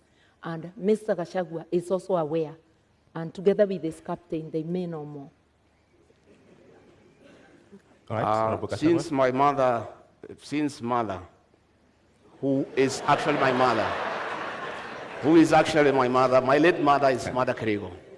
Since she joined government, she has been consumed by the lies of the same government. If the Honorable Mother moved around the country, the lie she's giving here, that fertilizer is 2,500, she will feel very sorry. If she went round to Kemunye, her hometown in Gishogo, the cost of DAP is 6,700. The cost of CAN is 5,900. The cost of 17 is 5,800. The cost of 2020 is 5,900, and the cost of urea is 7,200. That was just a lie by the Minister for Agriculture. There is no fertilizer that is available for 2,500. You can walk around to any shopping center, including our hometown. These are the costs of fertilizer. And I want to say, let us stop deceit and lying to the people of Kenya on national television. When my sister here, mother, tells the people, farmers, that fertilizer is 2,500, they start having very serious doubts about her credibility as a future deputy president. Because if she can come here on national television and give prices that are not true, when people are suffering, when people cannot buy fertilizer, her credibility is put into question. A quick I've indicated that the subsidized fertilizer, he's correct, is not available at every retail shop, but it's available at the stores of the national, at the depots of National Cereals and Produce Board. It is a project of the Ministry of Agriculture. I've heard the minister talking about it, and I know of farmers who have accessed it, but I know, and I have stated, it's riddled with corruption, and it's not getting to the people. The honorable thing Mr. Gachagua could do, when you are not aware, you just say you are not aware. You just don't dismiss things as lies when they're happening. The problem with Kenya, money meant to cushion farmers, to cushion consumers, is going to corruption cartels. That is a big problem, and which, as the Mayo government, will rescue Kenyans from.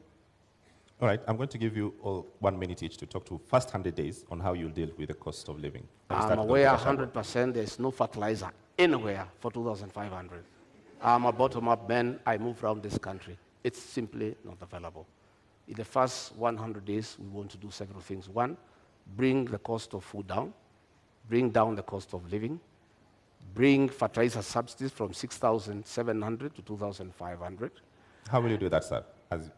We'll provide funds for that. These funds that are being proposed now for bringing the packet of unga down for 2 kg is what is supposed to go to fertilizer so that we have a long-term solution. The other one is not sustainable. It's a short-term thing for the elections. We have a plan to focus on primary health care, where community health volunteers are given an allowance to boost their morale and increase their efficiency to deal with preventive medicine as opposed to curative medicine. We have a plan to employ 116,000 teachers within the first 2 years so that we can deal with the shortage of teachers. For that? I will explain to you. I have explained to you that we are stopping wastage in public spending. We have had a lot of projects that are not planned. Okay. We have legacy projects that are of sentimental values to leaders, but have no meaning to the people of Kenya. Thank you, Honorable Gachagua. Yeah. So, your minute. I want to first say that we in Kenya do not have a revenue problem. This year alone, we collected over 2 trillion shillings, the taxman that is. We have a problem of expenditure, non-priority expenditure. That is what we are going to curb. In relation to fertilizer, the subsidies are already in place. It's a question of ensuring they work for the people.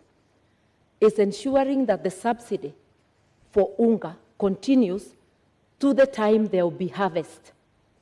The expenditure for operation and maintenance, O&M, is over 600 billion, while salaries are at about 550. You can see operation and maintenance overshooting salaries. We will prioritize what needs to be prioritized to help Kenyans move forward. And for all the things we have said we'll do in 100 days, I have acquainted myself with the budget. The budget lines are sufficient with optimal use. Mr. Gachagua serves in the parliament that passed the budget. He doesn't seem aware that the money is in the budget, including for Baba Care. All right, as we bring this to a close, fuel. The subsidy there expires next month, the same as the one we've seen on unga. We'll give you a minute each because Kenya Kwanza, you are proposing to set up a legal framework to ring-fence the fuel stabilization fund. IMF, World Bank says stabilization funds are inefficient and regressive. Azimio, on the other hand, you're talking about reviewing the taxes and levies on petroleum products. So different positions here. So 100 days you come into office and there's all of this mess going on and the cost of living continues to be up. In 1 minute, what is unique about this legal framework that you will do with the stabilization fund that hasn't happened so far? We have money available in the budget. We have money that has been put for projects that are not a priority, and that is the money that you need to inject quickly before you can even look at the legal frameworks on assuming government. And that is possible. Because you look at the Ministry of Agriculture, we have some 50 billion there. That 50 billion will be available to deal with the issues of fertilizer. It will be available to deal with the issue of animal feed that are beyond the reach of many farmers, so that we can have a quick win. Fuel Stabilization Fund, in your manifesto, how will you fund it? The kitty is currently depleted, so you're not coming to find money. How will you fund it? We have said that we are going to expand our tax base. Once we put the Hustlers Fund of 50 billion and we give to the people down there at the down of the pyramid, we enlarge the people who are paying tax and will have more revenue.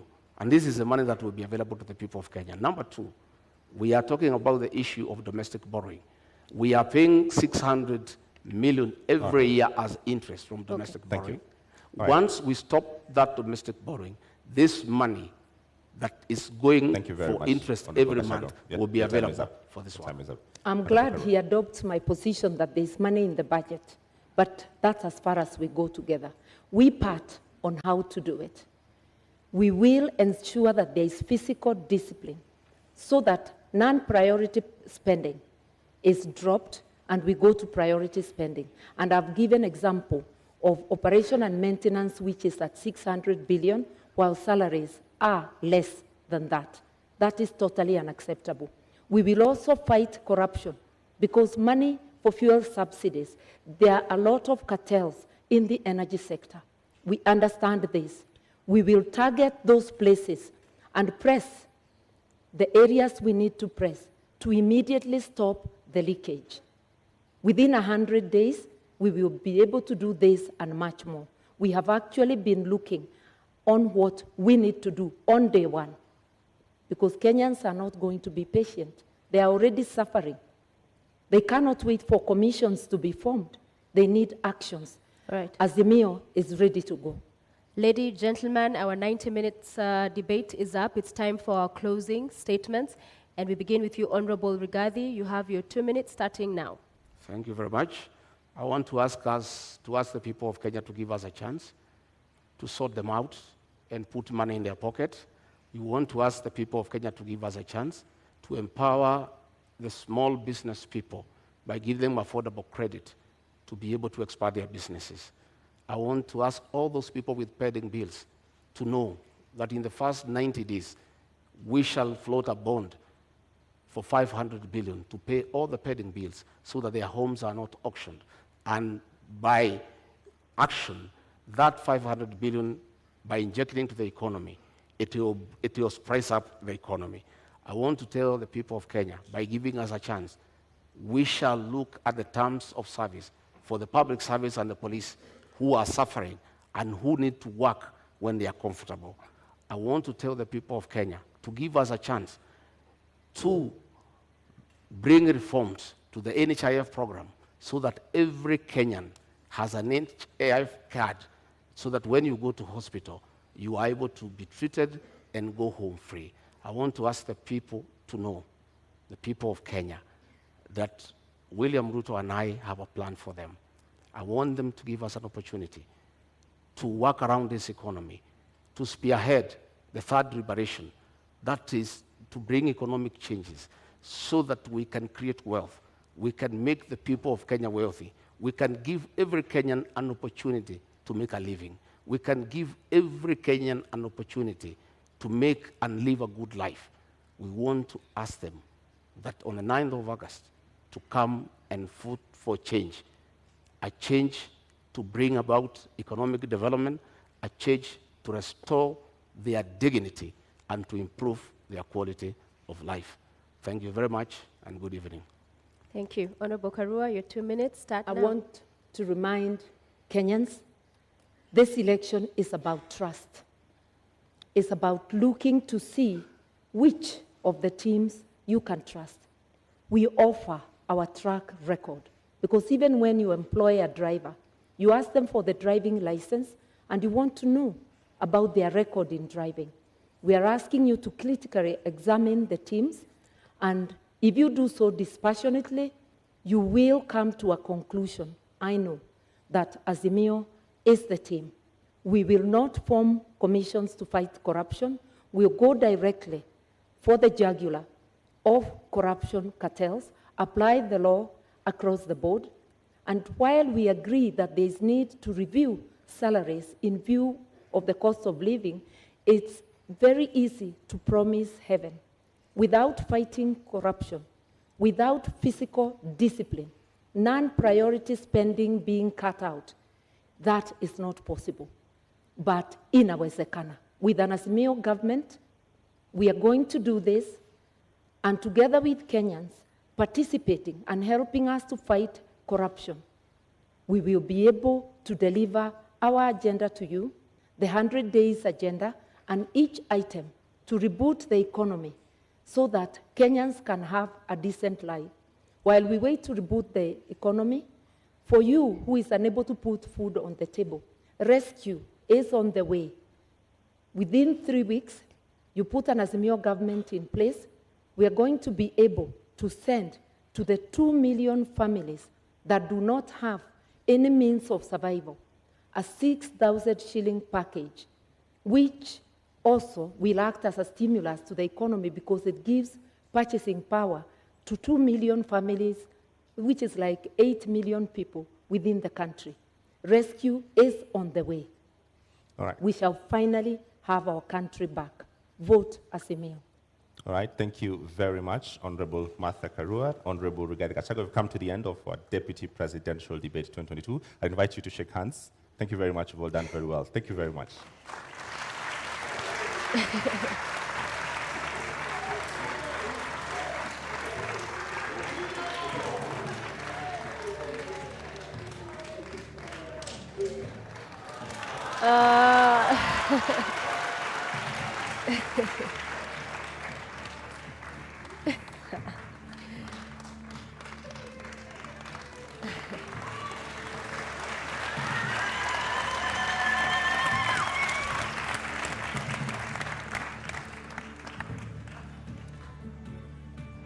Ladies and gentlemen in the audience and our viewers following this at home, we have come to the end of our debate this evening, and our appreciation to Honorable Martha Karua of the Azimio la Umoja One Kenya Party Coalition, as well as Rigathi Gachagua of the United Democratic Alliance, UDA, for honoring voters with the duty of agreeing to attend this public televised debate. We thank you. And we thank you for watching. The final of our joint national debates will come to you on Tuesday next week, when Wahiga Maure, Raila Odinga, William Ruto, and George Wajackoyah take this very stage in the presidential candidates debate. My name is James Maro of NTV. And I'm Sophia Wanuna of KTN News. Good night.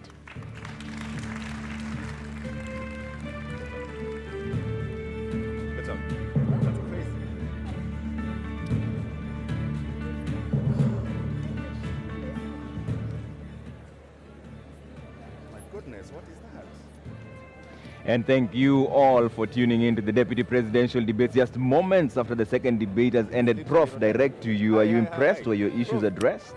Good to see you. Yeah, thank you, Trevor. I think thank you very much. Appreciate it. The debate actually did not address the sort of central issues we're looking at. Yeah. But on the very positive side, I think the debate spent time on what's ailing this country.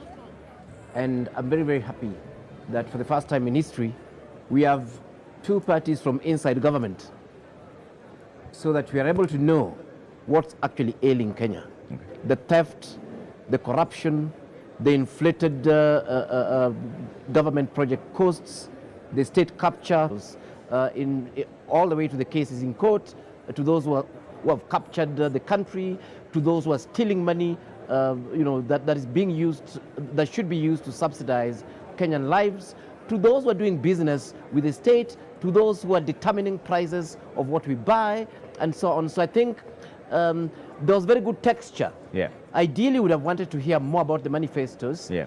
But what I lost in terms of the details of the manifestos, I think I gained 100% by having these confessions about rampant looting and theft of our people, killing our people in the hospitals. We know now the issues in agriculture. Yeah. We know the reason why we cannot buy bread at the correct price.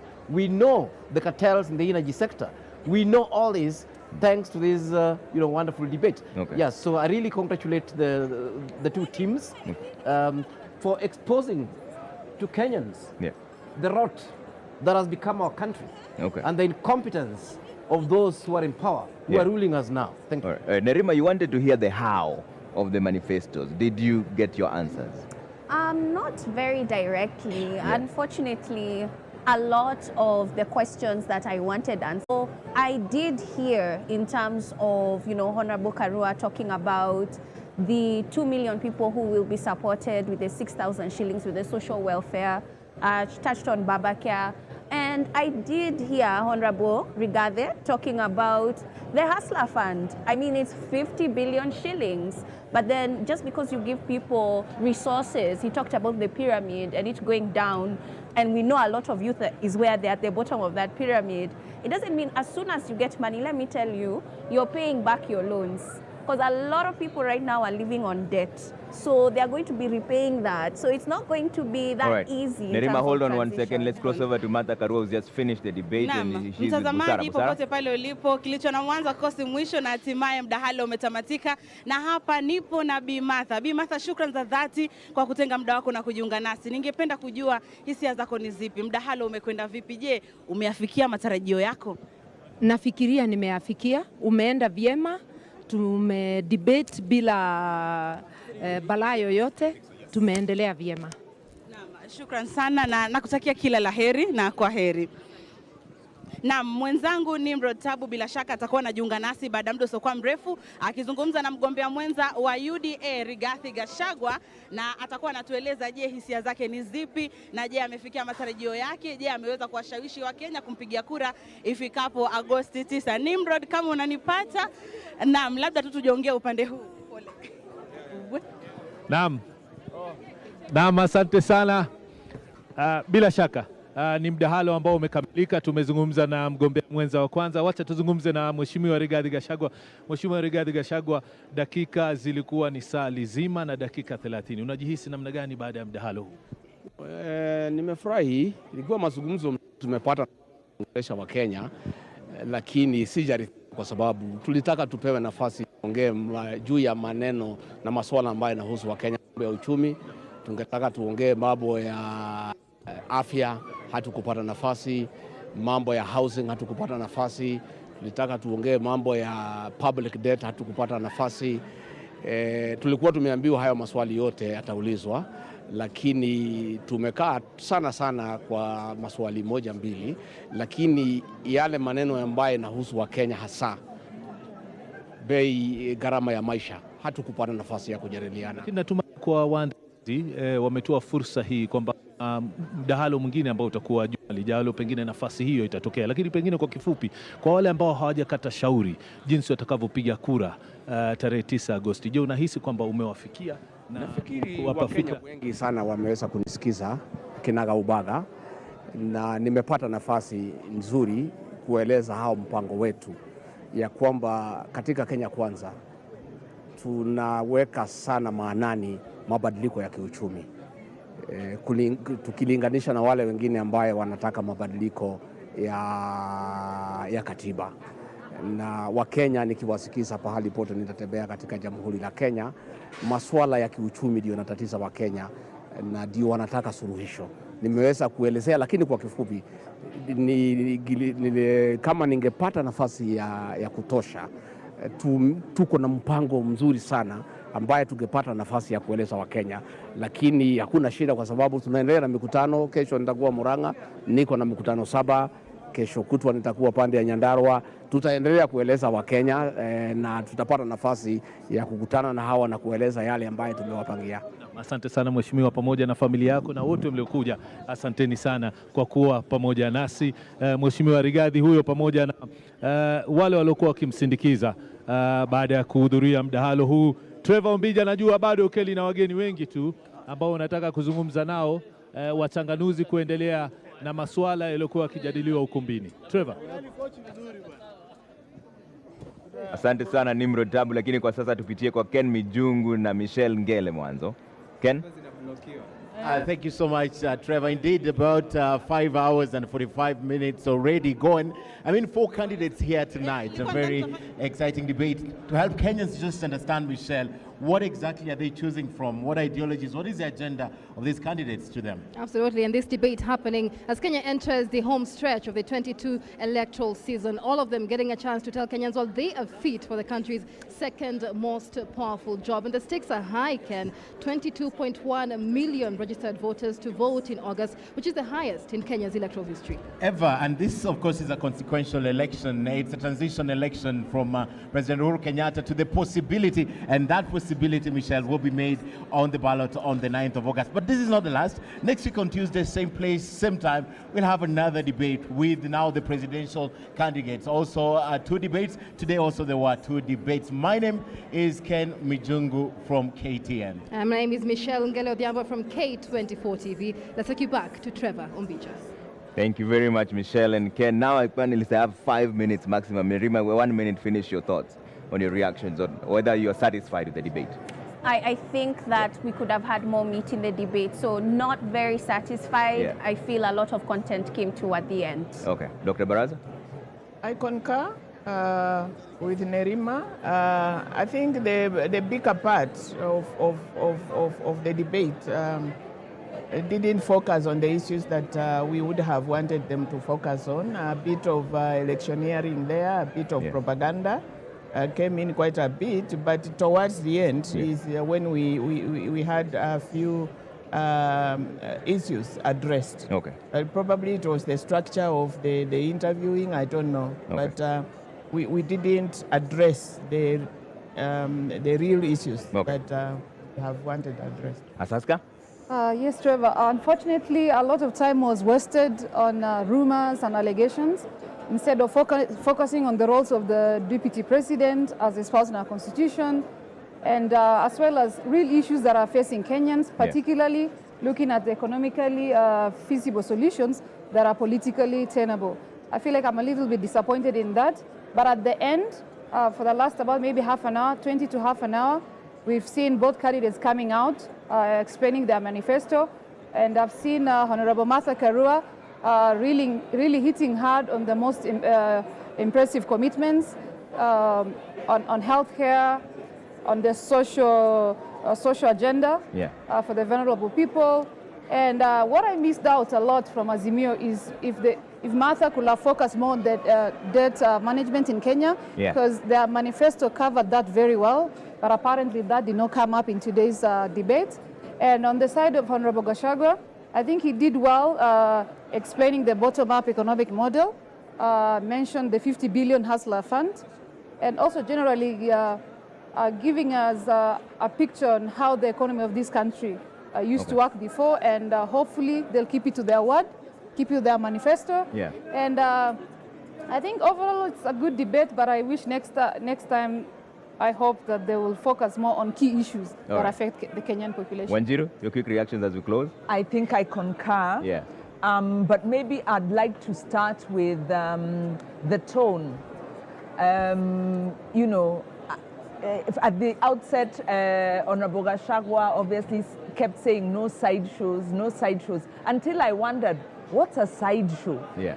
But then, of course, as the conversation went on, he began to fire his salvos. Yeah. And he fired them, you know, in a very, you know, going almost into those personal questions. Some are genuine questions on the minds of Kenyans. Yeah. But Honorable Karua kept very calm. And at first, I wasn't sure her strategy would pay off, but in the fullness of the debate, I felt it did. Yeah. She didn't rise to the bait and really stuck to the issues around corruption. Okay. And I think she was able to bring up, they are going to fight state capture, Yeah. but not corruption. You know, it didn't come out directly, but almost going that way. She just said it's the same thing. Okay. I liked her definition about cartels. Yeah. They have made a promise that if they come into power, they will fight all the cartels. Okay. She, of course, struggled a bit because of the role of the president in the party. Okay. She made an explanation, Yeah. but at the end of the day, I think the decision falls on Kenyans, and Karua was very keen to stress the issue of track record. Okay. So I think it was a good debate, but Yeah. we should have had more time All right. spent on the economy. All right, ladies and gentlemen, thank you so much for making time this evening. Professor Alfred Omenya, urban planning expert, and earlier on, Professor Gituro was with us. Nerima Wako, Executive Director, Siasa Place. Dr. Nancy Baraza, former Deputy Chief Justice, Asante Sana. Asaska Labarakwe, Public Policy Expert. Wanjiru Gikonyo, Executive Director, TISA, which is the Institute of Social Accountability. Ladies and gentlemen, thank you so much for staying with the Deputy Presidential Debates. Next week, we go into the presidential debates. You can hear the joys of live TV. This is happening in real time. The 600 capacity auditorium was filled to the brim, and those are just the audience coming out. On behalf of the entire media team that made this possible, we thank you for watching. And now we go back to normal programming. My name is Trevor Ombija from Citizen TV and Ramogi TV. Bye for now.